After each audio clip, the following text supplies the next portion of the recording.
Good evening. You are just in time for NTV Weekend Edition. Our top stories. Tonight, hard-hit Kenyans are digging deeper into already empty pockets. Kwa familia tuko watano.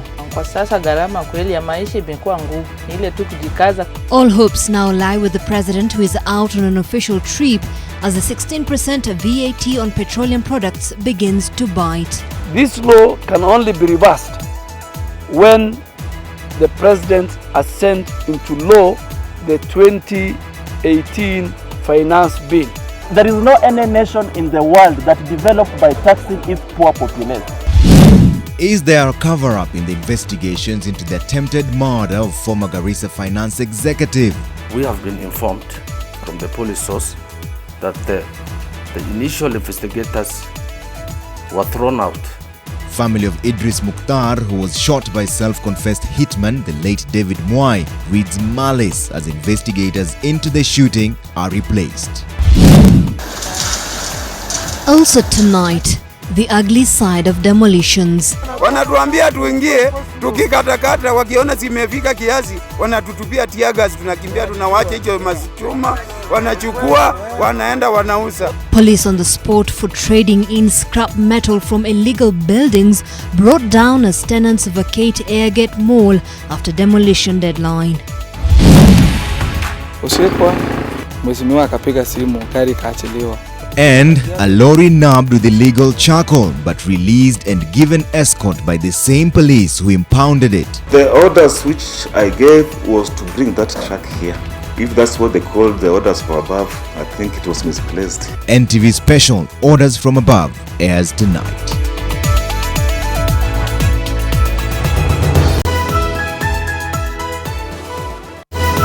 NTV Weekend Edition with Trevor, Ombija and Zeynab, Ismail. Thank you so much for making time to join us this evening. Our sign language interpreter tonight is David Agondoa.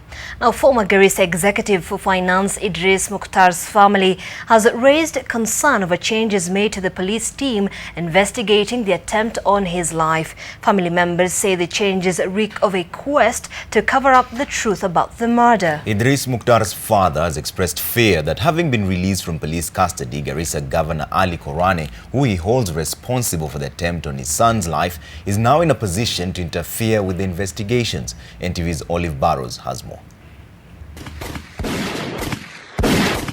The events of a fortnight ago, the attempted assassination of former Garissa executive for finance Idris Mukhtar.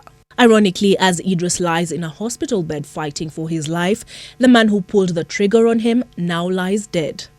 And David Mwai's suspicious suicide is the latest in a trail of events that have the Mukhtar family worried that those behind the attempt on their son's life may not be held to account.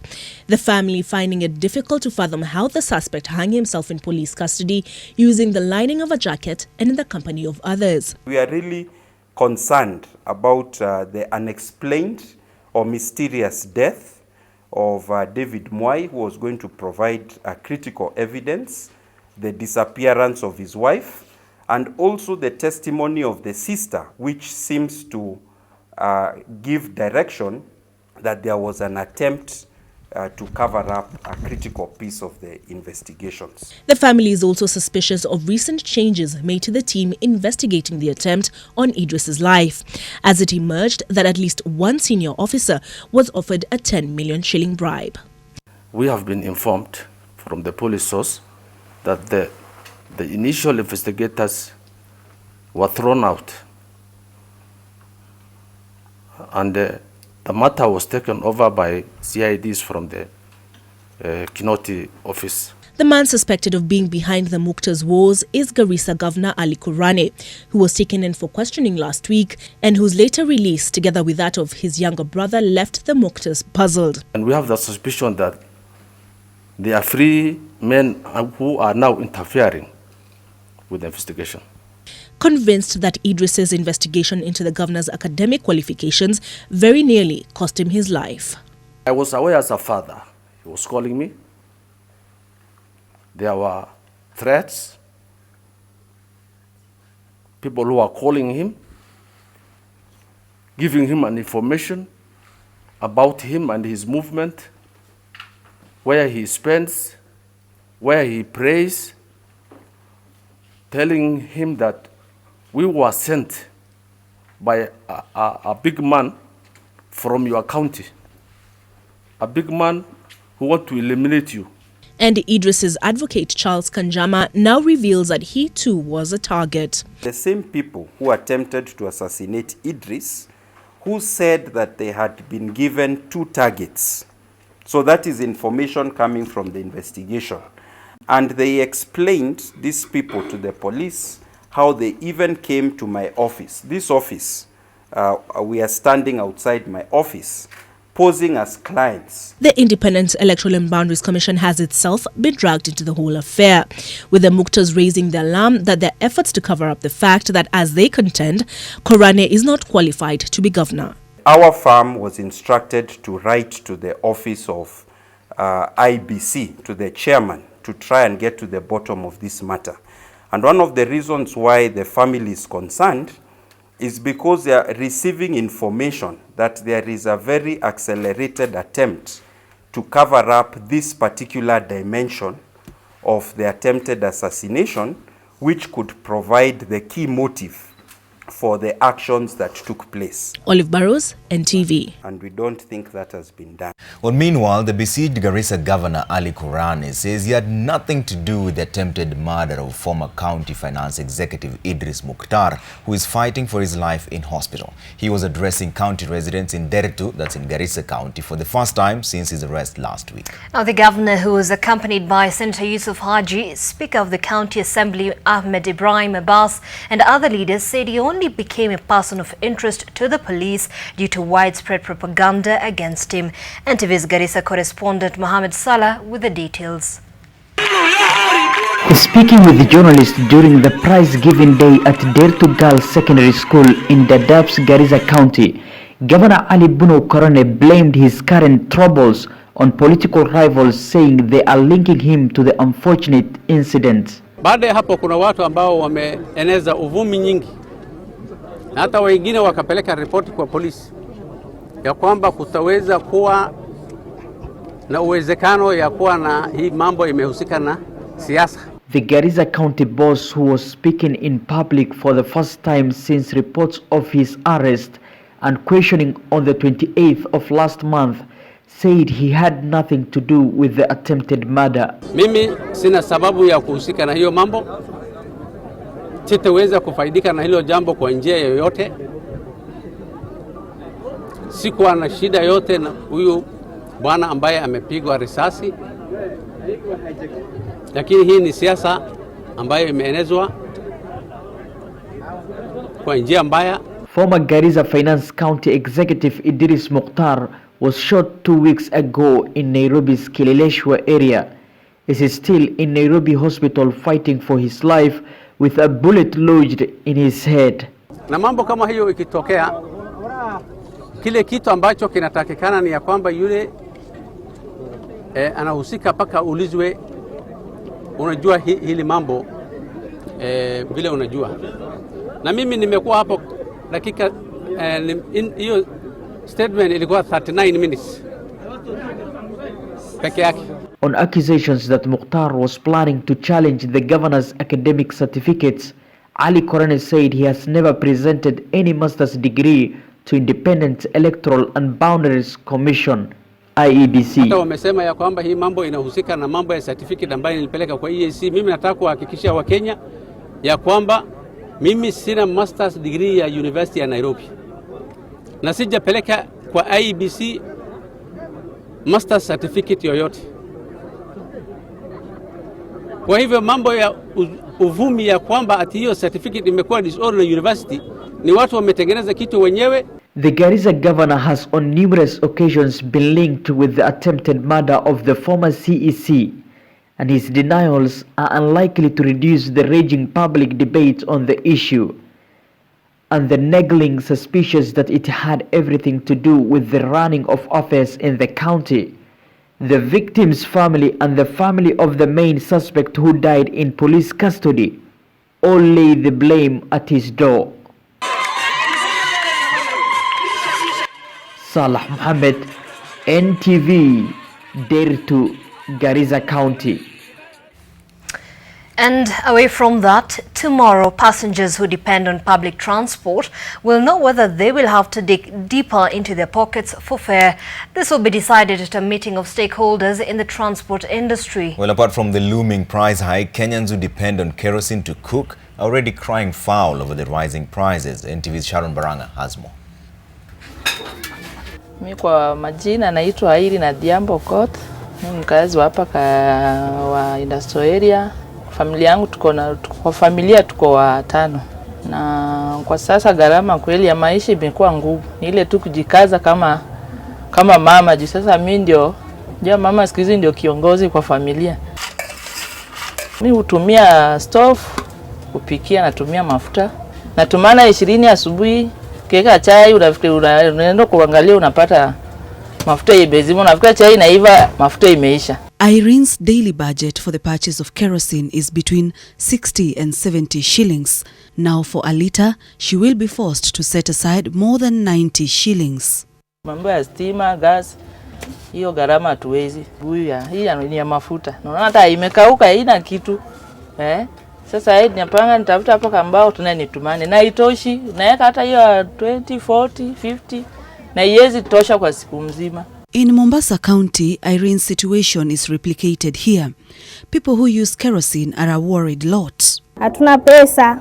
Mapato yenye unapata ni kidogo, hata unafanya budget mpaka unashindwa utaihesabia vipi au mahesabu. Natumia mafuta ya kupikia na ya taa. Maana zile nyumba za stima zinanishinda. So hapa kwako una stima kabisa? Sina stima, natumia mafuta ya taa. Ndio transport, makazini tutashindwa kwenda, mashuleni watoto wetu watashindwa kwenda kusoma kwa wakati unaofaa kwa sababu mzazi atashindwa atanunua kipi awache kipi. Transport is another sector that is bound to be affected with the increase in fuel prices, whose ripple effects will be felt on the prices of goods and services. And for public transport, the burden of having to pay more will be transferred to passengers. Kwa nini wasifikirie watoe ile 15 shillings per liter fuel levy maintenance? Road maintenance fuel levy. Alafu ndio waingize nini? Waanze kutax the VAT. Hiyo tutatosheka nayo. We are not here to strike and we will never strike about fueling. Kitu ambayo tutafanya ni tutapandisha fare yetu.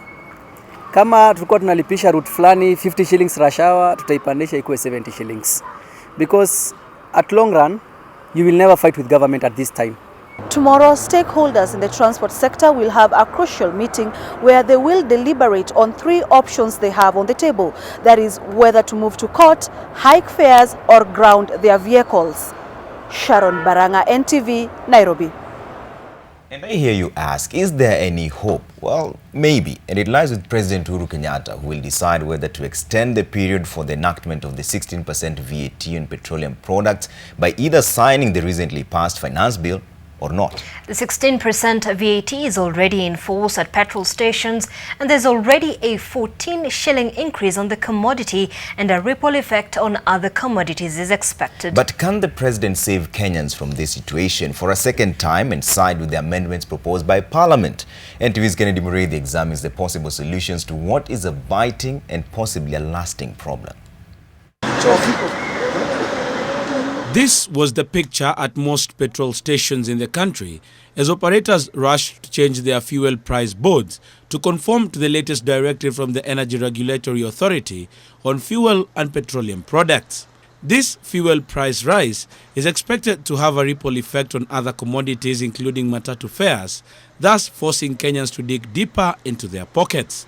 The 16% VAT on petroleum products came into effect on September 1st, 2018, after it had been deferred for a period of 2 years in 2016.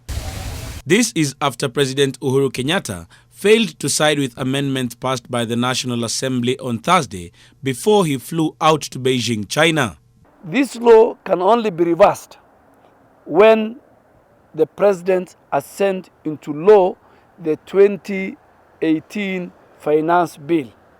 Minus that, the law of 2013 suspended for 3 years and then further 2 years by 2016 by the minister, automatically comes into operation on the 1st of September 2018. The president, however, has until the 13th of this month to either side with MPs with regard to amendments they made to the 2018 finance bill, or return the bill to Parliament with recommendations in the form of a memorandum, or disregard the amendments proposed altogether, paving way for the status quo to continue as is now. Until the president is presented with this law, Kenyans have no choice. They have to pay the 16%.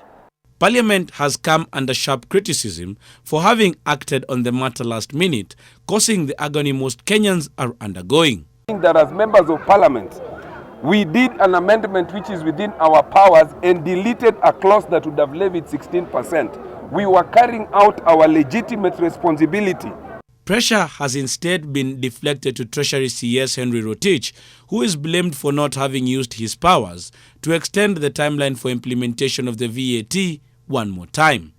In 2016, Rotich extended the coming into effect of the VAT when he read the budget then, and this year's non-inclusion signaled the red herring and beckoned the effecting of the tax. 3 ODM MPs want Rotich to be crucified for the effecting of the VAT, arguing that he should have used his powers again to carry forward the implementation. CS Rotich has 72 hours to revise the orders or to resign from office, failure to which the Kenyans are going to invoke Article 1 of the Constitution. Just recently, the government lost a lot of money when they waived duty for sugar. And this money went into individuals' pockets. Just a few people, actually less than 20 people, got these billions of money, close to 100 billion. With this taxation measure of 16% on fuel, they are only going to raise 70 billion. So why lose 100 billion and then you finger the common man to raise 70 billion? It actually doesn't make sense. But leader of majority in the National Assembly, Eden Duale, scoffs at this. When the House resumes from its long recess in October, any member of Parliament is at liberty to propose an amendment to the VAT Act of 2013 and remove it. The International Monetary Fund is the originator of the 16% VAT as a proposal for the country to reduce its dependence on borrowing and increase its ability to fund itself internally. Kenya agreed to this, and thus the coming into effect of this tax on petroleum products, which would essentially see a rise in revenue for the government by about 70 billion shillings as the country seeks ways of funding its 1.7 trillion budget. Cut down on wastage of government in terms of the expenditures that you have. Cut down on foreign trips. Cut down on the number of people you carry on these foreign trips. Cut down on the 30% that you waste in terms of corruption. There is no any nation in the world that developed by taxing its poor populace. If you want to tax, if you raise money by taxation, then tax the rich, do not tax the poor. Because what you are talking about the fuel, it affects more of the poor mwananchi.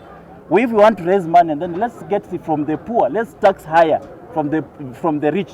When you're talking about the rich, you know the average per capita income of the Kenyans. So anyone who is above the per capita income, the average per capita income, should be in that tax. And members of parliament by default, therefore, are not excluded from that. Kama serikali tutaketi chini na bunge ili tuelewane, tuwe na mipango ya kutafuta kodi ya kuendesha maendeleo ya Kenya, lakini vile vile tuhakikisha kwamba Wakenya wengine wengi wanyonge wasifinywe, tuhakikisha kwamba there is a balance. The coming into effect of the 16% value-added tax on petroleum products has caused a majority of Kenyans to press the panic button in their lives as they brace for tougher times ahead.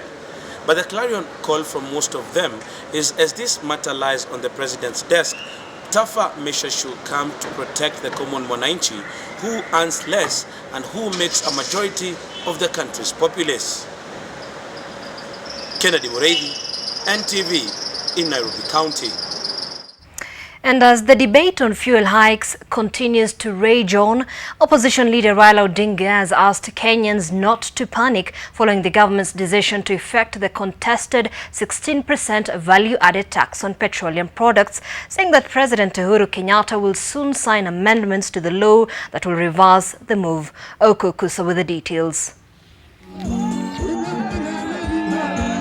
Speaking in Luo, Raila assured Kenyans that the fuel hike will only last for a few days before the new law is scrapped off. Members of Parliament have already made amendments to the Finance Act, doing away with the 16% value-added tax on petroleum products. It is only President Uhuru Kenyatta's signature that is needed to halt the implementation of the new law.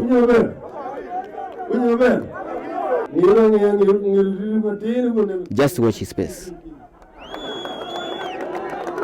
Raila said that the fuel hike was a desperate attempt by the government to raise money to ease the country's huge debt burden. The government's debt currently stands at 5.1 trillion shillings.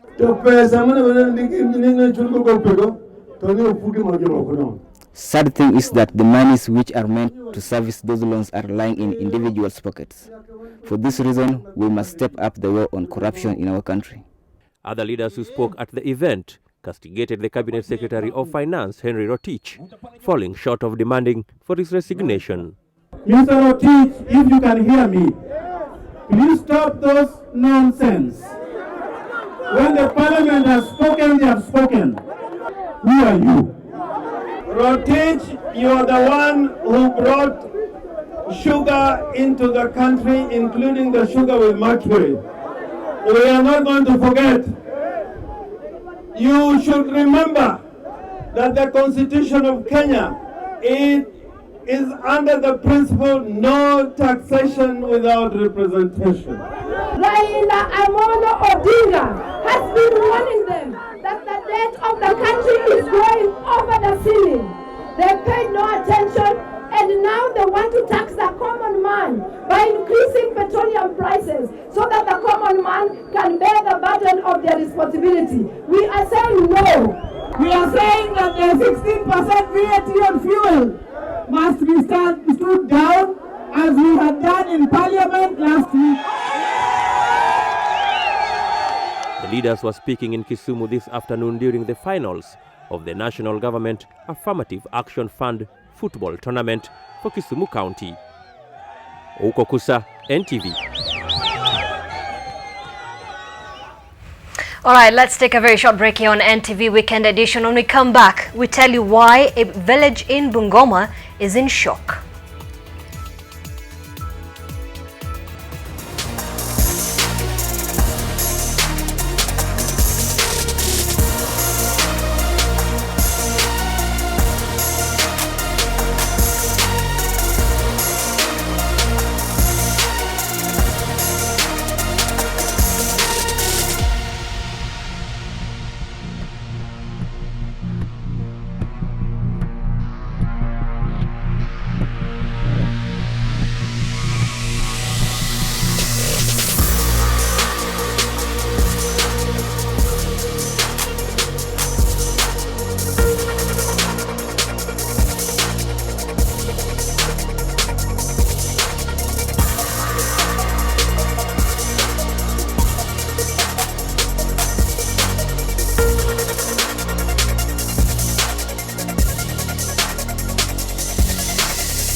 Well, thank you so much for staying with NTV Weekend Edition. Let's cross over to the counties where I'm afraid I have some bad news. A family from Bwema village in Kandui constituency, that's in Bungoma County, is mourning the death of one of their sons.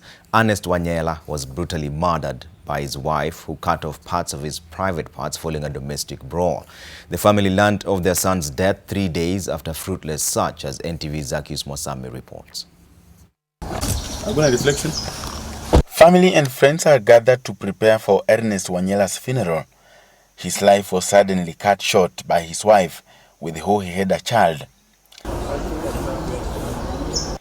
Ernest had been missing for a while, only for family members who became suspicious to find his lifeless body lying in his house. His wife, Josephine Wasike, who is the main suspect, surrendered to the police and admitted that indeed she had carried out the act. Alafu zilikuwa alama mbili ambaye nilikuwa nimepata na zilikuwa open. Zilikuwa hata asijashona, hata damu ilikuwa inauzi. Alafu huku ilikuwa imefura kabisa, tena amepata majeraha huko.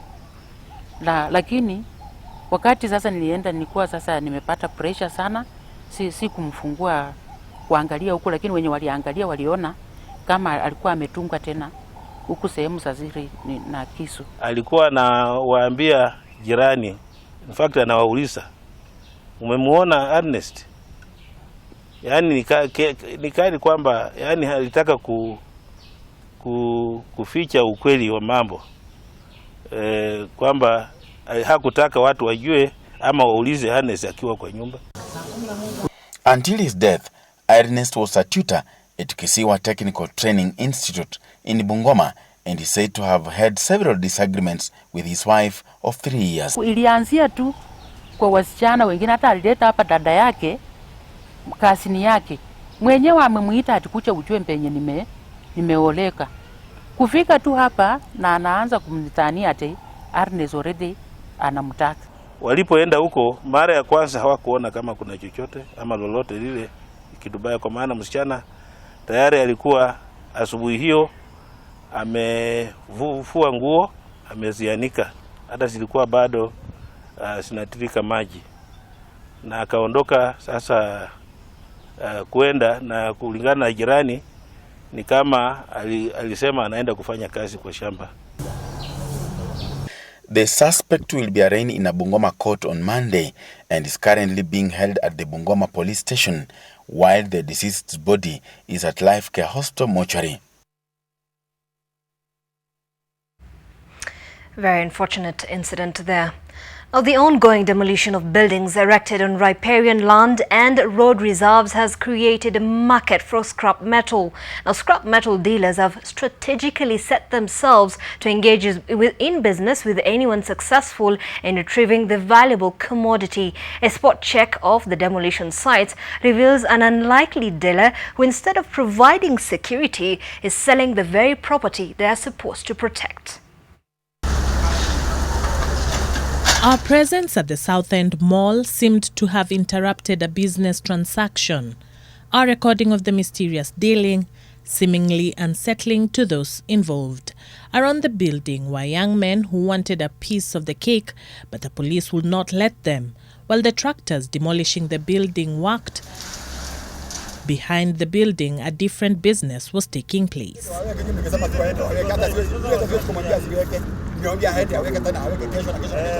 Si tunasikia mbaya jo mazaa so anakuja hapa hivyo anakula machuma, alafu si tukikamkukula chuma pia anatufukuza mbio. Chuma nazo saona kwenye tinge inafanya kazi, inaweka kando. Kuna pickup inakuja mchana, waenda wanauza. Kilo moja ni 25, lakini sawa mzakata tani moja. Steel rods lay in heaps, and next to them the tools that were used to extract them, a sure sign of the business that none of the officers here were willing to admit.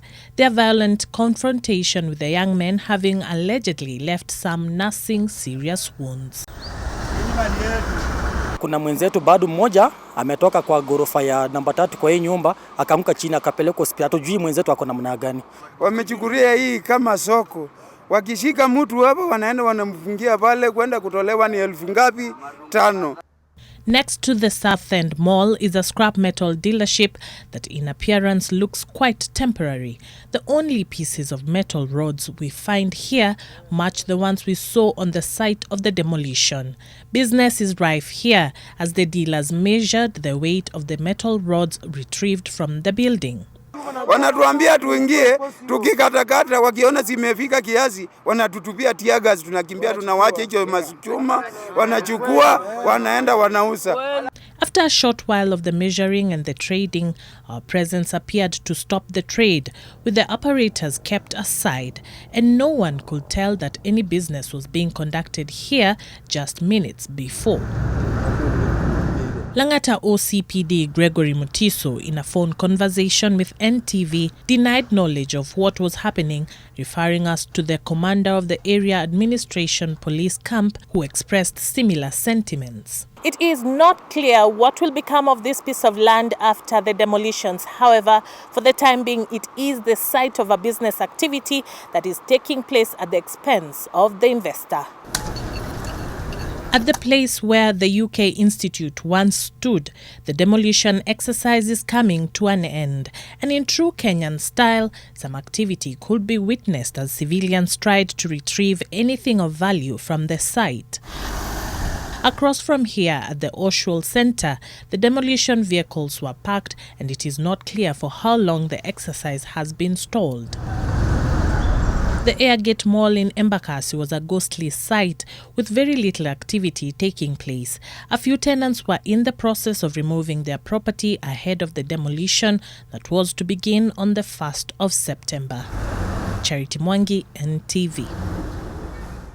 Well, the police have denied those allegations, but there's more coming up regarding this truck. In May this year, NTV aired a story about a lorry full of charcoal that was impounded by Kenya Forest Service officials in Kitengela, that's in Kajiado County, and the occupants released under unclear circumstances based on the infamous orders from above. Only the truck driver, Dennis Ooko Nyambuya, was charged and jailed for months. NTV has since learned that the details contained in the charge sheet presented in court left out two other occupants who are said to be protected by powerful individuals, a cabinet secretary and a serving member of parliament. The driver says he was a sacrificial lamb in what looks like an established charcoal selling racket involving politicians and senior government officials, as Daniel Mule found out. This is a story about a truck driver who feels betrayed by those he trusted. Ushikwa, mheshimiwa akapiga simu, gari kaachiliwa. Kufika Kajiado, tukashikwa tena. Tulikuwa watatu.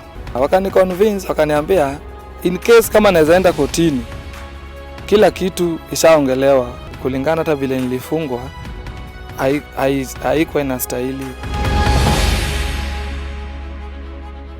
Familia yangu iliteseka sana hata mimi, kwa sababu mimi ndio nilikuwa breadwinner na bibi yangu afanye kazi, ni housewife.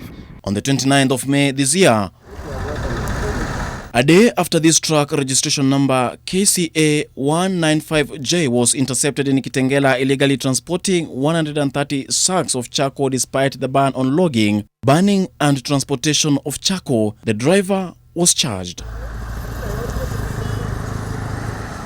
Moving charcoal without a charcoal moving permit, contrary to Section 72E of the Forest Conservation and Management Act and Section 14 subsection 1A as read with Rule 20 of the Forest Charcoal Rules of 2009. Oko served a 3-month jail term, but due to his good conduct as an inmate, released in 1.5 months.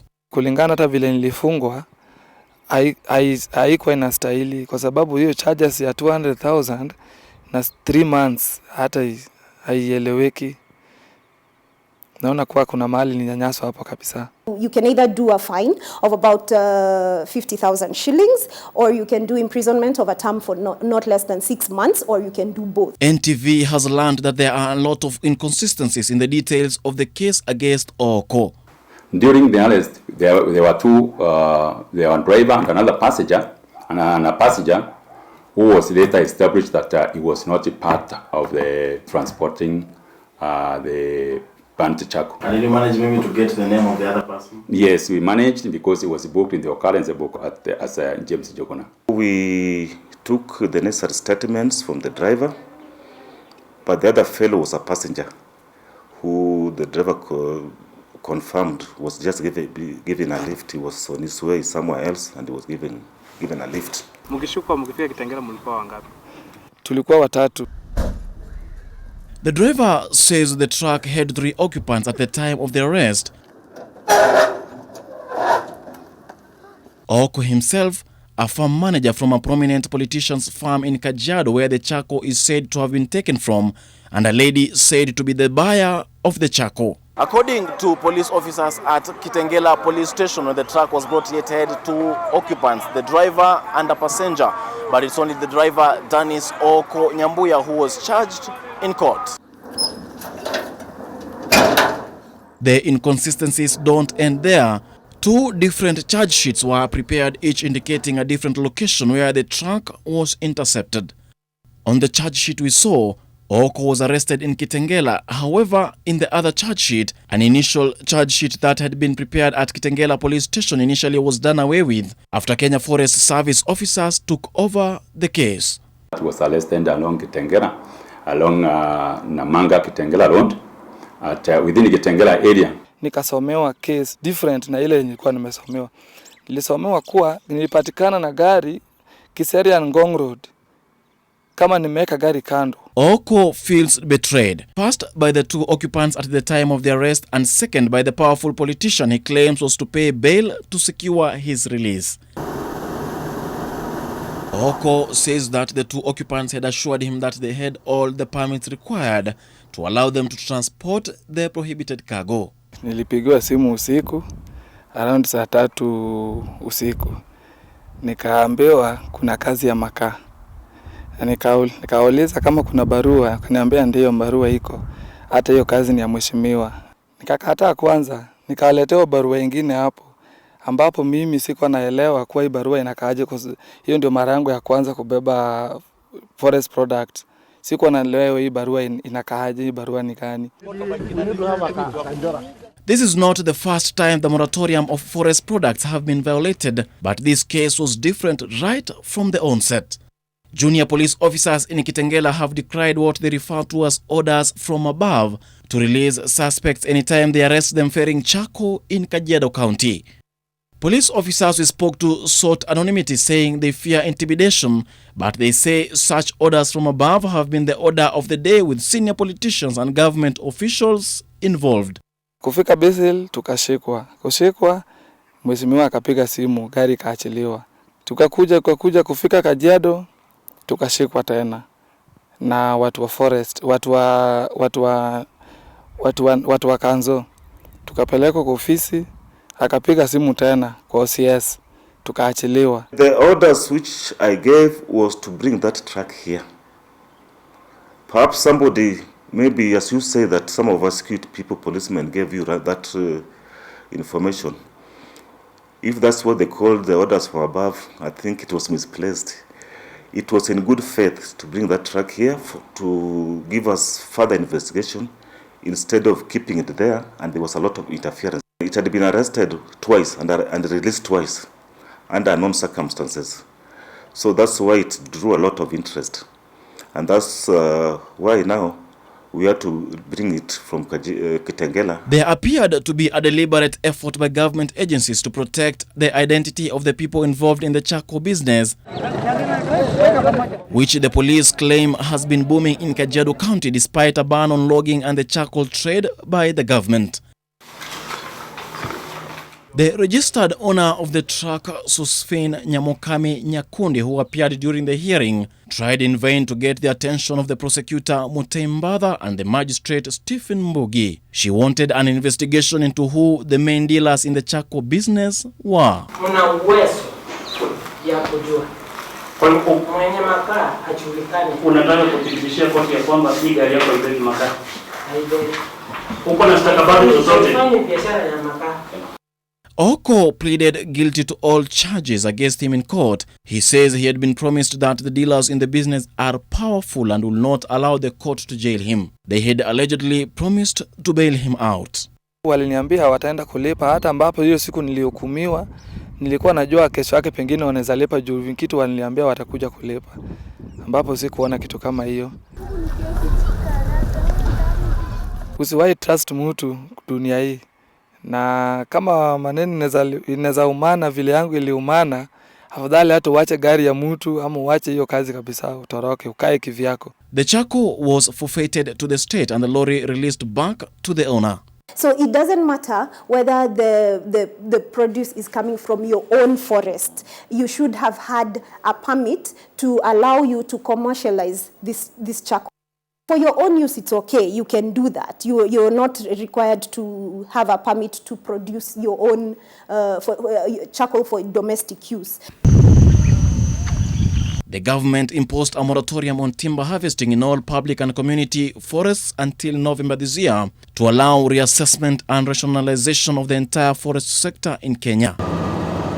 Daniel Mule, NTV.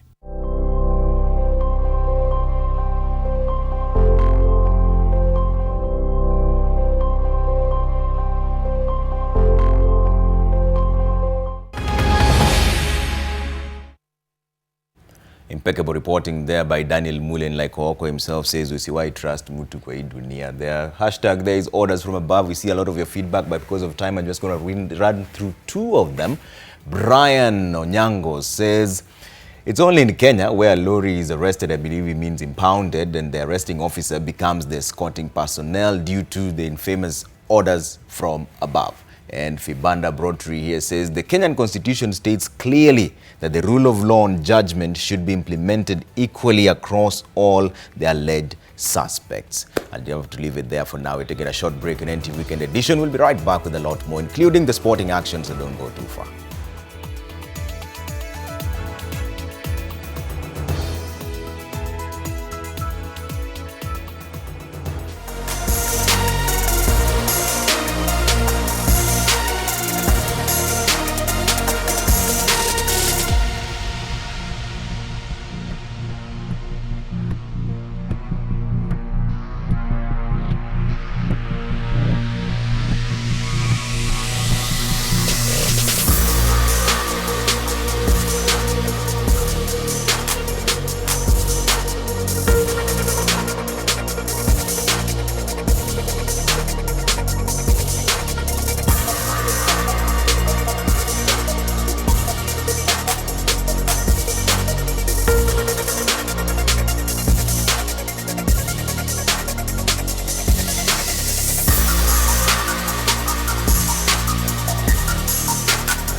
Welcome back to the program. Now, the Teachers Service Commission has faulted the Kenya National Union of Teachers, led by Secretary General Wilson Sossion, for misleading teachers on an array of issues during a consultative meeting held between the two parties on the 24th of August this year.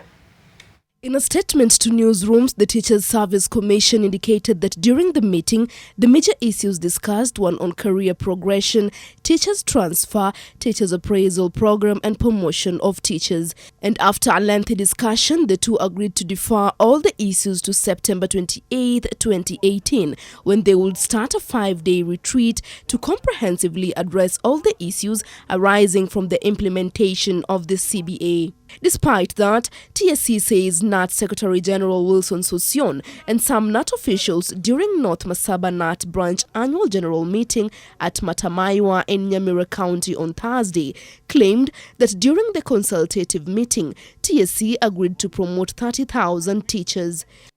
Teacher Service Commission, it is true. We had a meeting with them last week, a very detailed meeting. And you know that meeting was accorded to us not because we begged for the meeting. They looked for us themselves because we threatened to down our tools. According to TSC, Sossion has even attempted to sabotage curriculum implementation programs such as teachers' appraisal by inciting teachers to defy their employer. TSC has been on a war path to humiliate teachers. These policies are not policies by accident. They are policies by design meant to weaken you. TSC says the transfer of teachers is meant to ensure equity in the distribution of teachers and optimal utilization of the available teachers, adding that teachers who fail to proceed on transfer as directed will be dealt with in accordance with the Code of Regulations for Teachers. TSC further noted that it has not made any promise to NAT on promotion of 30,000 teachers or any other number of teachers. According to TSC, teacher appraisals have so far drastically reduced teacher absenteeism and improved professionalism in curriculum delivery. During the North Masaba NAT branch annual meeting, Sossion said the teachers' industrial action that was scheduled to begin on September 1st, 2018 had been put on hold pending ongoing negotiations with their employer. Nurabulaziz, NTV.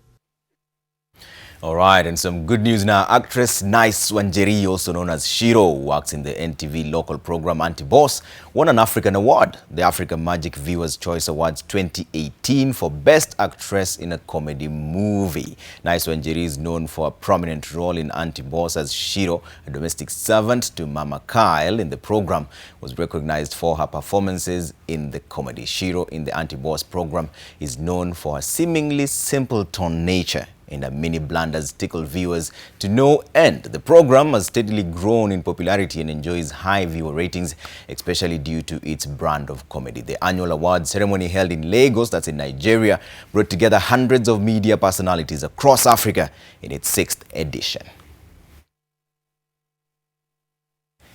All right, congratulations to Shiro Waruwongo Shikiria Hapo. You're doing very well. Taking a short break here, right, Zeynab?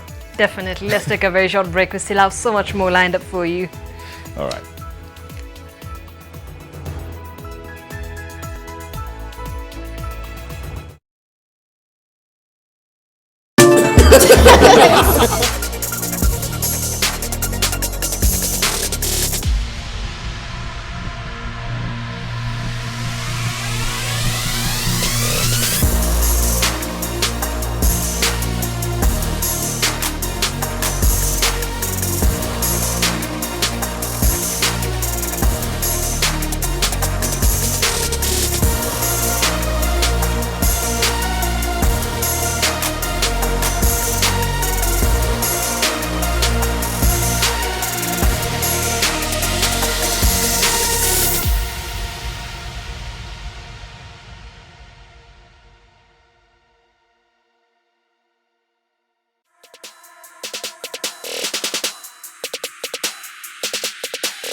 You want to go first? Let me go first. Okay. All right. Very warm welcome back to the program. Now, the Ministry of Tourism will be taking charge of future camel derbies as it seeks to elevate the locally planned yearly event to the international standards. Well, Tourism Cabinet Secretary Najib Balala, while closing the 29th edition of the Maralal International Camel Derby, said if well organized, the Camel Derby could serve as a viable entry point in marketing Kenya's north as a prime tourism destination.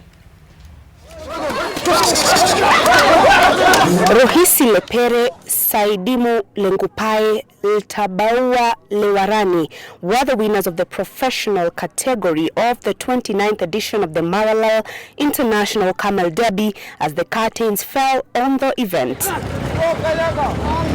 While Polish Veronica Shaska and American Scott Gibbons won the amateur categories. That was amazing fun. I didn't expect it to be so hard, but I think the biggest congratulations should be for the handler who ran all the way. I was just sitting on a camel. For the Ministry of Tourism, future camel derbies will be prepared to international standards, and the county has been tasked with ensuring that all necessary infrastructure is in place before the next derby. This can be another platform to showcase not only tourism for the sake of wildlife and the circuit for tourism, but also a sports activity that can be interesting, unique, and with the abundance of wildlife and rangeland available in this area. Part of our desire, having set up a number of conservancies, particularly in North, that was quite rampant on cattle rustling, we still are pushing to have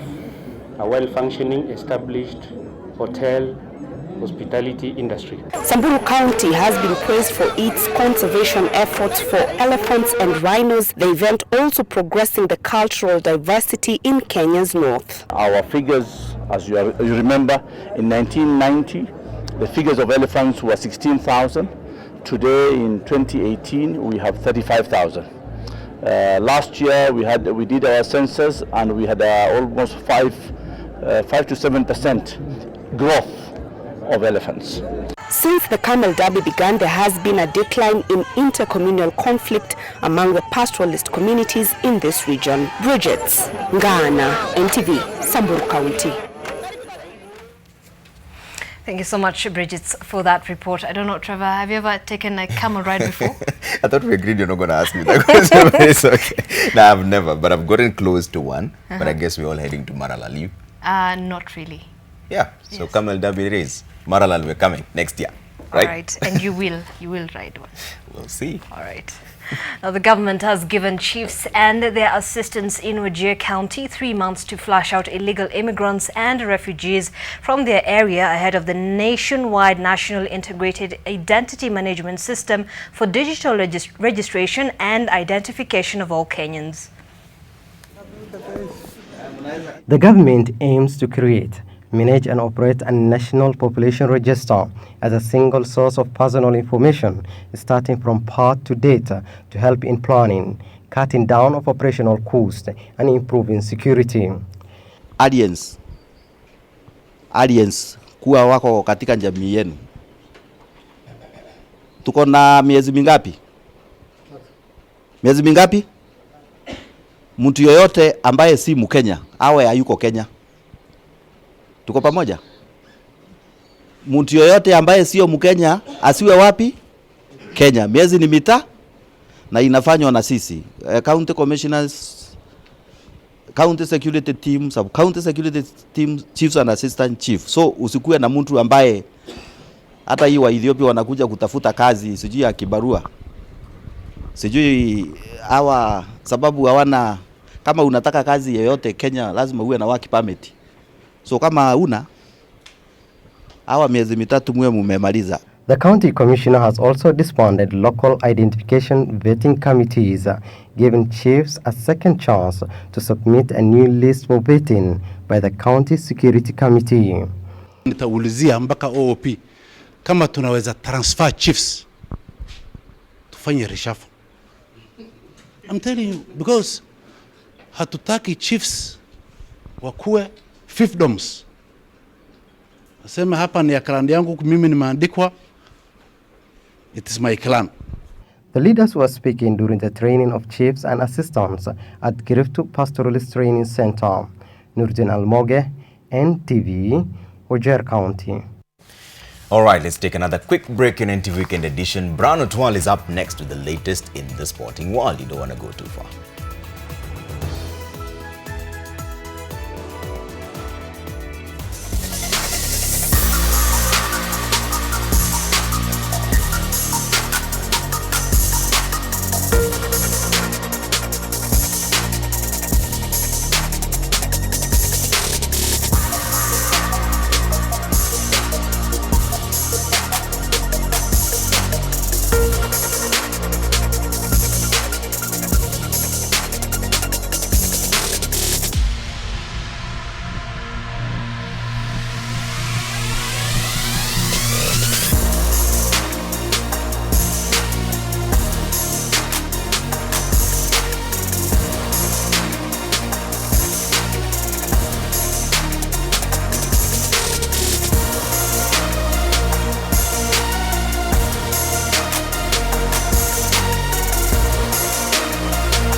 Sharks are through to the semi-finals of the SportPesa Shield after wins this afternoon at the Kenyatta Stadium in Machakos.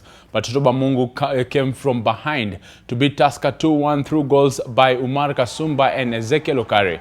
Jackson Masharia had put the Brewers ahead. Sofapaka will now do battle with AFC Leopards in the semis. And meanwhile, Kariobangi Sharks, who finished second in the Shield last season, bundled out Gor Mahia 4-2 on penalties after the two sides settled to a barren draw in regular time. This as Chemelil Sugar lost by a solitary goal to visiting Posta Rangers in the Kenyan Premier League.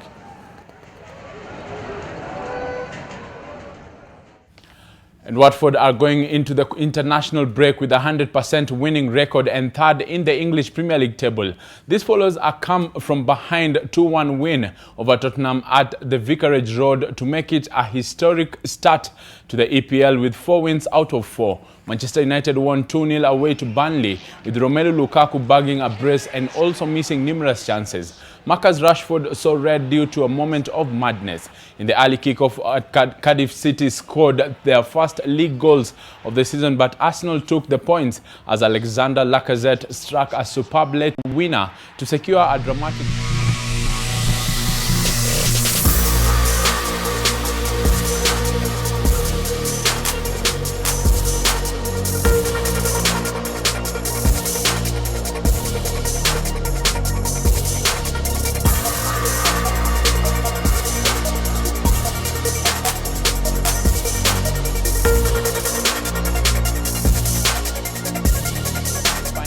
at the Kasarani Indoor Arena. Meanwhile, Greg Snow of Muthaiga Golf Club tops the leaderboard after day one of the second leg of the Safari Tour Golf Series. This has Butali and Telkom crushed opponents to stretch their leads in the Kenyan Hockey Union Premier League. Egypt were crowned the Africa Under-20 Women Volleyball Champions for a record 8th time after beating Rwanda in straight sets of 25-18, 25-10 and 25-13 in the final played at the Kasarani Indoor Arena.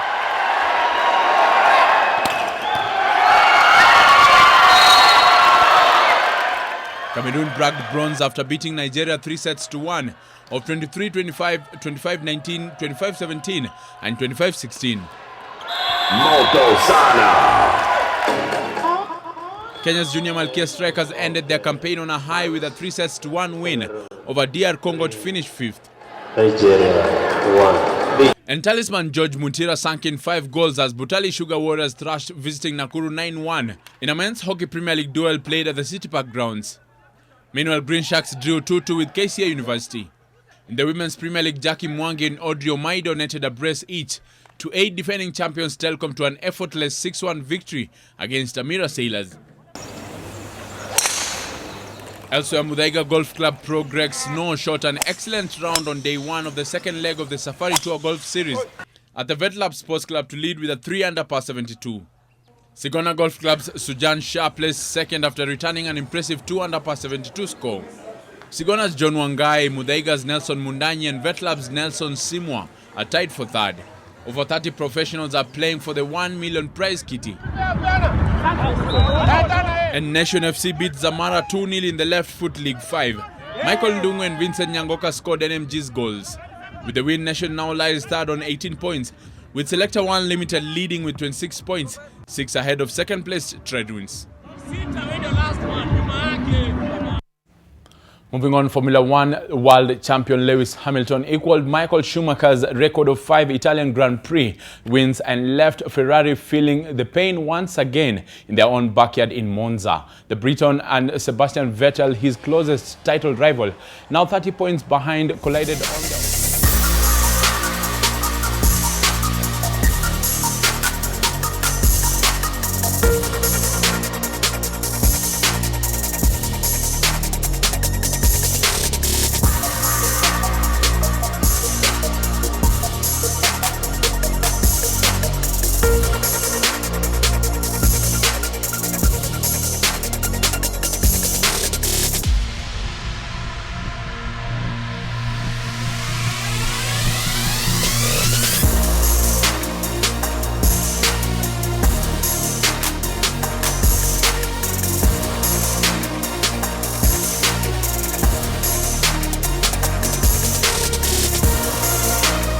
Soccer gold. Substitute Lee Seong-woo and Wang Hee-chan.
Brian. There, Trevor was telling me he's I'm a new fan. And used to be an Arsenal fan before. But henceforth I'm not going to make deals with you, Zeynab. Exposing me on there. Anyway, my name is Trevor Ombija. Always a pleasure having you with us. Special thanks to David Agondoa for the sign language interpretation tonight. Which team do you support, by the way? I'm a Manchester United fan. So you're recruiting me by force because I'm an Arsenal fan. Yeah, you can't keep losing every time, losing. That's it. Let me just say that. Thank you so much for joining us this evening. My name is Zeynab Ismail.